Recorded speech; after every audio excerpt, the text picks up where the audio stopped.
And another wonderful tub of, well, I don't know what the hell is going on either. Who packed this stuff, right? It's just, it was a madhouse getting out of the main big house that I lightly talk about here and there. The house sold. It was jam-packed. I mean, when I talk about the house, people's heads will explode. And we sold it. The contract was signed. And then it was like a week or two later, we were like, should we start packing up? I mean, will it be that hard? I never packed up my entire life. Oh my God. The final days were just throwing stuff in the boxes and like, get it out of here, get it out of here.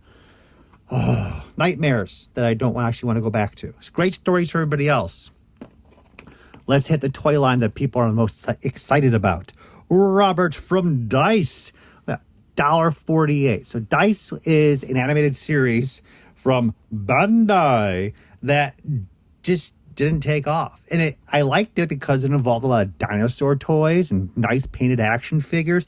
The show I didn't watch it, let's put it that way. And I don't think anybody else watched it because the toys did not do well at all. But it's a very unique line. The dinosaur figures were very cool. And I bought up everything. I bought up one of each sealed, opened them, bought a whole pile of them at $1.48 package for the action figures. And the funny part is, these were in demand about, oh my God, I don't want to say it, 10 years ago. And I pulled a couple of them out, and I was getting $75 a pop for them. I would believe to this moment, a moment like this, that these are probably worth about $15 each, and that's it. Because nobody remembers. Like, nobody even talks about it. And there isn't a Dice Day in America where everyone celebrates Dice. You get the idea. But they're very nicely done. And maybe they'll have their comeuppance and people will be excited about them. I do suspect these were never produced in Japan or other countries, maybe Europe, but they're more difficult to find already. And then those people in those countries want them, so there might be some value to them. Neat stuff, but it's got to go. I like them, but at this point, as I said, like, just because I like it doesn't mean I have to have it. And we have ReBoot, another dot. So you guys remember, I already pulled another dot earlier out, and now we have another dot. So I have too many dots in my life. Wonderful series. Everyone remembers it, unlike Dice. And the first series are the most common. So this is like a $25 figure. They're out there in great numbers versus all the wonderful Canadian exclusives that had the color changing of the CD-ROM. Oh, I was in Canada picking up that stuff for a short time when I was younger. Lovely days. But I think I sold all that stuff earlier on because right after those came out, and we're talking like early 2000s, not right after they came out, but in the early 2000s, those were going for good money. Like the CD dot with the red dress, that was like $150. I don't think they've probably hit those numbers since then. It might be around there now, but they're still loved is my point. But this piece, I'm going to let it go because I already packed one up. So we're 2 for 2 for getting rid of stuff. We have a candy toy. So if you guys remember the previous videos, this is Meiji Ranger, Blue Ranger candy toy. So this is just a little miniature painted figure. The arms move up and down. That's about it. These would be sold at grocery stores, probably for like $200, about $2 or less. And they're fun to have. And if you're a collector of all Japanese Power Ranger stuff, you're going out a giant rabbit hole when it comes to candy toys and fun items like this. For every series they made, like Meiji Ranger, they made tons and tons of these candy toys and small, cruddy, just novelty items, as well as the action figures and Zoids. So yeah, I would just pick this stuff up in Japan. They're pretty much not worth anything.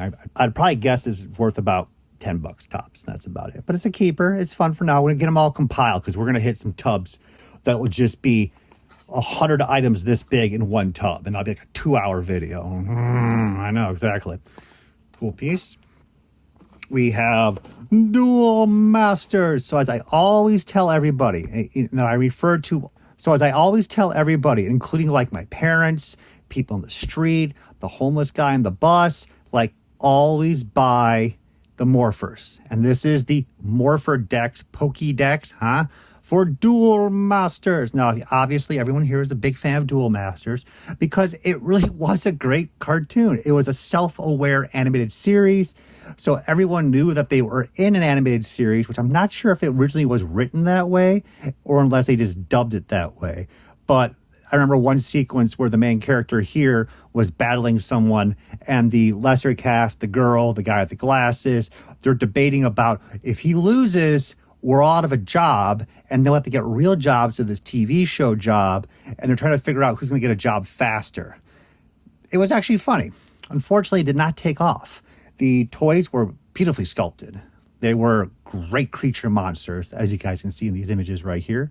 Thank you very much, Post Alex. But that's it. The entire line failed for Hasbro. An entire second series was actually canceled for the action figures. They were banking pretty heavy on it. And they lost a lot of money for Hasbro, to be honest, because those unproduced series, they actually got the final test shots too, which means the steel molds were made in China, and that's an expensive process. As the Duel Masters decks here, I don't think anyone cares. It's just one of those things I picked up on discount because all this stuff is blown out on discount. The only thing that people remember is the Bullshit Dragon, which was sweet. Probably about 10 to 15 bucks. I'd be a little shocked, but it is what it is, man. Some things just take off and some things don't.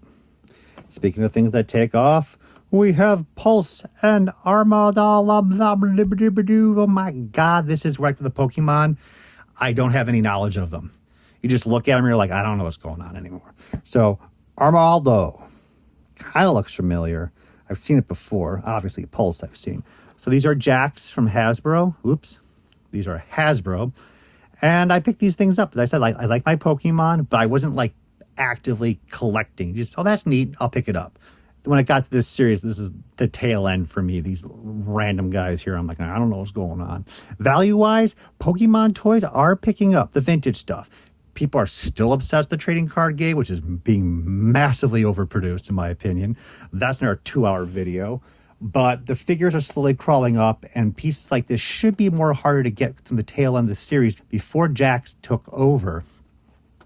So I don't know what the value is on this. I'm kind of curious, to be honest with you. And we'll see, but I'm probably going to guess about 20 bucks tops. We have the Transformers. More Than Meets, Family Dollar, at $2 each. So these are wonderful repaints of the G2 GoBots that were just like mini cars. They just kept repainting them and repainting them and remaking them, which is actually really cool. I like them. Not so much of the RID repaint or the Optimus repaint, but still neat items. A little uncommon. I'm going to be completely honest with you on that. I would probably hazard they're probably only worth about 10 bucks each tops, because even though they were well loved in the early 2000s, since mid 90s, since G2, they fall out of favor. It's just something that people don't actively get excited for anymore, is these little G2 guys, the GoBots. They're more excited about mini-cons than anything else now. But I'll tell you guys a fun story. So for Generation 2, there actually is an unproduced series of GoBots, like the pizza delivery car, the police car. There's quite a number of them, like 6, I believe. At BotCon 1996, that's the third BotCon that was in Chicago, Illinois, Hasbro, kindly enough, donated for charity, for Toys for Tots, 1 or 2 each of the unproduced final samples of these unproduced GoBots. And they had a representative for Toys for Tots, a Marine, full dress, standing there to accept the money from this auction. And the guy just looked like it was not going to be an event for him where it was almost worth his time. It's just, you look at how small the convention was, the people that were in there. It's a nice gesture to have them there, but there's no money to be made. And then the bidding began. And wow, they were $300 to $600 a piece for each of the unproduced G2 cars. They had, let's say, 12 of them. That guy went back with a decent check for charity that day. And he had a smile on his face. And so, yeah, we'll just keep them all because they're just fun pieces. And they actually have unique package artwork, too. And they don't take up too much space. And we are off to G.I. Joe. You can kind of see where I was shopping for toys back in the day, because I was so loaded with money. I was shopping at Family Mart. Keep it Family Dollar. $2 each. These were very affordable. I mean, these are actual full Hasbro figures with accessories for $2 each. It's ridiculous. So we were picking them up thinking like, oh, maybe these will have value in the future. Nope. I like to keep a couple of them, but they are from the mid-2000s Valor versus Venom, which is beloved to a point. We'll give it that. They are still neat figures, but also, as I was mentioning with the Transformers earlier, there's not much reason to even try to sell them. I'm going to guess these are $5 to $6 each, and that's it. And you know what? That's fine. They're toys, remember? So I'm keeping stuff because I enjoy the stuff, and if it's worth money, then we'll bounce it out. But I mean, don't boo-hoo if your toys after 20 years aren't worth more than what you paid. It's just how the world is, right? That's why I got into NFTs, baby. No, seriously not. Though I did have some original artwork for a Hasbro gentleman, and it was art he worked on in the 80s, and he was like, hey man, could you scan some of that stuff for me, and I can make some NFTs out of it, make some money. And I didn't respond because, in the end, he would have just lost money from creating the NFTs that nobody was going to buy anyways. We have Zoids. So this actually gets me a little upset. They're all turning piss yellow. I keep saying piss yellow constantly on the videos because it is pissing me off. Yes, they're all turning piss yellow. Maybe it's the way I stored them. I don't know, but I've been seeing yellowing for other people's collections as well. So I like these a lot, but I don't like it when they turn completely yellow like this. So here we have the Liger Zero. This is a more uncommon piece here. Again, Hasbro's made their own action figures, and Zoids were always kits beforehand, and they're nice. I like them a lot, and Hasbro made a wonderful line here. Little miniature figure of a bit that fits in. I'm going to guess most of these are about $35 to $40 each. Ooh, Shadow Fox. See that? That was an import piece. Toys Dream Project. Battle action figure. So this is an import for Japan. They placed the sticker on top by this company, limited edition. I don't remember if this is a repaint. I don't think it is. I think it's just the company bringing in. And this harks back to a lot of the old school Japan, where the toy collecting really took off in the 90s, as it did for us. And they were obsessed with Spawn and Nightmare for Christmas, Star Wars. And they were importing toys and toys constantly to these specialty stores, very similar to Dream Project. And they would just make their own stickers at times and apply it on them, and it was just how it is. And I'm just still surprised, this is still early 2000s pretty much, but the company was still going to be like, we're bringing them in. Granted, I think it's very possible that Hasbro had nothing to do with this, and it was just the companies making their own stickers to help sell product, which is really cool. It's just this gray area that I haven't really put my foot down on and figured out exactly what's going on. Look, we have another one. So this was bought in Japan. So this is Big Camera, and they are a large store, like a Sears. And to have this piece brought in, so that just might be a company just literally importing them by the case, apply the stickers on it, and they sell. I mean, they had to make their money, and it looks like they sold pretty well. I probably bought these for $5 each in Japan. But it's nice to have some good samples like that. Here we go. So these are later edition figures. These are the Z-Com Control, the blocks that you build together. Chimera Dragon. Bubbles are clear, which is kind of interesting, which happens at times. So let's say they're at a different factory producing this series, and they use a different quality of plastic. If you guys look at the vintage Star Wars line, the plastic for the Empire Strikes Back bubbles, they tend to yellow. But the Jedi bubbles, oh my God, they really yellow. But if you got the figures that were made in Mexico by Lily Lady, which were also issued in the US, their bubbles are perfectly clear all the time. It's just the quality of plastic as well as the other factors involved. Lovely piece, by about $25, $30, even though I think they're fantastic. A lot of people are more excited about the actual character figures versus the oddball ones. So here's $1.98 for Irvine's Wolf. That is so cheap. Thank you, Toys R Us.